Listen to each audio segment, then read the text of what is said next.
Hello everyone, this is Vicki Verley, the Rock and Roll Prophetess, coming at you today to do a little tarot lesson. And I'm going to just show you kind of how I read. As you're shuffling the cards on a client, I will shuffle their question in. And if there's somebody specific, like a name, I will shuffle the name. I will say the name as I'm shuffling.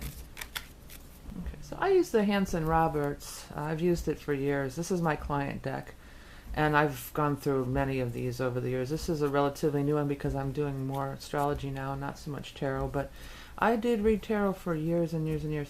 I just like this deck. It's very similar to the Rider-Waite. It's very similar. The cards look similar, but I don't know. I just got accustomed to it a long time ago. So what I'm going to do is I'm going to just shuffle up, and I'm going to throw a spread. I'm going to show you how I do. Now, I start with the cross, but I never stop there. I very rarely stop there. I wait till the story unfolds or shows itself. And when I see the story, then I know it's time to stop. Sometimes I'll throw out some cards and the story's there, and I'll keep going, and then they'll ask more questions and I'll keep going, or I'll put cards around somebody. I'm going to try to do, like a faux reading if that's possible. So I'm going to shuffle up the cards, and I usually have the client cut it, and then I'm just going to cut it myself. Cut 3 and put back together, and then I start laying out here. So I start with my cross. And that's the final outcome normally, but I always keep going at least around up to here. And how I feel like this is timing. Then we're getting into timing, and we're getting into more of the story. Okay, and so say, I'm going to say that this person, since the Queen of Cups showed up in the last spread, let's say this is a reading about the Queen of Cups, or about the, it's for the Queen of Cups. I want to lay out cards until I see that Queen of Cups come up. Because wherever that Queen of Cups comes, now I start doing rows. Wherever that Queen of Cups comes up at, we want to look at the cards that are around her. Maybe since this is a faux reading, we may not get our answer. Watch the Queen of Cups be the very last card I lay here. Wow. Almost last. I've got 1, 2, 3, 4, 5, 6, 7 cards still left in the deck here. So, and that'll happen. I mean, I've laid the whole deck out before. If you lay the whole deck out, some people have another deck that they'll just keep going with, or start over is usually what I do. But here she is, way down here. She finally showed up here, in the reverse position here. So there she is. There's the Queen of Swords. There's who we were asking about, and excuse me, the Queen of Cups. A lot happens between now and then. Maybe because it's like a faux reading. Maybe you can't actually do a faux reading. So anyway, so that's my spread. This is, maybe they had a show laying out practically the whole deck. I might lay out the whole darn deck. So this inner thing, the very beginning, that's the central issues and stuff. But once we get around this corner, I look at this as months. I look at this as months, and I look at this as time going by. Like this is a year season or something like that. I look at that as months, and before I even get into timing or anything, I look at the whole spread. And what stands out at me. Whatever stands out at me, that's what I zoom in and talk about. And I'm telling you, with the clients, that is what's their issue. Actually, the Six of Pentacles just is standing out to me. But then I would look into it more. I go, Six of Pentacles. And then I start looking at the cards around it. And it looks like there was a tower and, a young man. It's a story. All the cards around it contribute to the story. You really just can't read one card at a time. I mean, you can, but I don't, and it's a bad thing. You're not going to get a good reading that way. In other words, it's telling a story. Now, this isn't telling a story. Maybe it is, but it's not obvious because it's not a real reading. Sometimes too, if I because what'll happen? Like, say this card is my focus. I see this card and everything else blurs out. If that happens, that'll happen too if you're doing it psychically.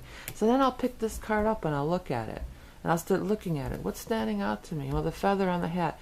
And I'll just blurt these things out. Or doesn't that even kind of look like a horse tail? And I'll just blurt these things out. And this isn't a real reading, so it's hard to say, but in a real psychic reading, I'll be drawn to things. I'll start seeing different things in these cards. And then I'll tell them, well, there's something with a tail, or somebody have a coon tail or something. And I'm telling you, the clients are like, yeah, my uncle had a coonskin hat or something, something like that'll come up. I mean, it's crazy how if you listen, they will be communicating. I mean, I think it's a good idea to learn the basic rules first, and like I said, maybe start with the Rider-Waite, learn the basic symbols, learn the basic meanings, memorize a couple books or something. But you really got to just kind of go on your own. You just got to kind of keep going on your own, and for a really good reading and to get the most out of these cards, they'll speak to you. And if something comes up that's a new thing, okay, so let's just say this is crazy, but let's just say, oh, coonskin hat. Okay, so then the next time I see that hat, maybe I'll say, does somebody wear a coonskin hat? It's like the guides are pulling you and leading you to say these things, and then you expand your repertoire, basically. You start expanding your own meanings. And when you see these little patterns set up, well, look at this. Here's a pattern. Here's a little pattern that I see often. When you got the Two of Cups in reverse, which often will mean a breakup, and then Ten of Cups, which is we're getting back together. You see this in Tower, so it's like, oh, there's somebody's breaking up and getting back together. That could be it. And Tower, you had a huge fight and you broke up, but then it looks like you're going to get back together. I do it like that. And the Lovers is here, So, there's lots of different things like that. You see these little configurations over and over again, and it's like, that's my language. That's my little language. I've seen this. This might even be from the last spread I did before I threw these cards out for whoever. So those are some other little things. You'll start picking up these little patterns, and you'll start picking up these little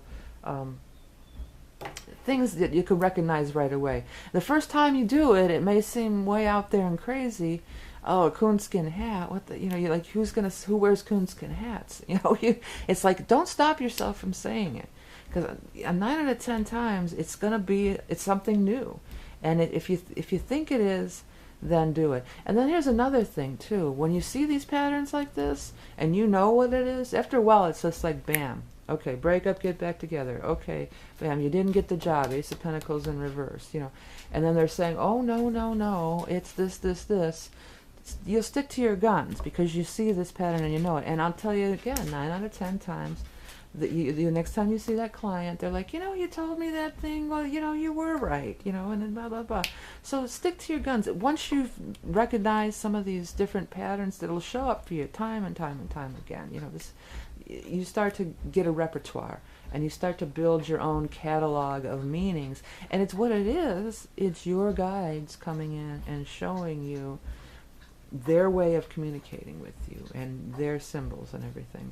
Okay, so that's my crazy how I do a tarot spread. I hope I could help you along on your path on the tarot.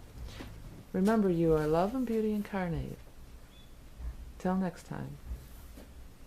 Hello everyone, Vicki Verley here, Rock and Roll Prophetess. I want to tell you a little bit about how I combine creativity and spirituality through creating the Tapestry of Life Mandalas. I started out being able to see past lives really early on as a child, and my own as well as other people's. By the 1990s, I was receiving past life information through astrology charts, and not just doing the astrology work. This was intuitive. This is a psychic thing. It's as if I use it as a scrying wheel, and I get information by looking at your chart and looking at your wheel. This is what I now call doing a soul reading. By the late 1990s, I started seeing colors and visions of the colors and designs coming through in the charts as well. And this is when the Tapestry of Light Mandalas were born. Creating the mandalas is quite a process that can take up to 5 or 6 hours to complete. And what you end up with is a one-of-a-kind piece of art just like you. People get a lot out of these mandalas. You can look at them and start seeing things on your own. It's a great scrying tool. It's a great object of art for sacred space. Along with the mandala comes a soul reading, which I do from your chart. I also offer just the soul reading And what we're going to be offering also is a computer-generated past life reading based on Edgar Cayce, which is quite insightful, but I let you know that it is computer-generated based on the Edgar Cayce readings, and I do not personally do those. So go to the site www.tapestryoflifemandalas.com to learn more. And remember, you are love and beauty incarnate.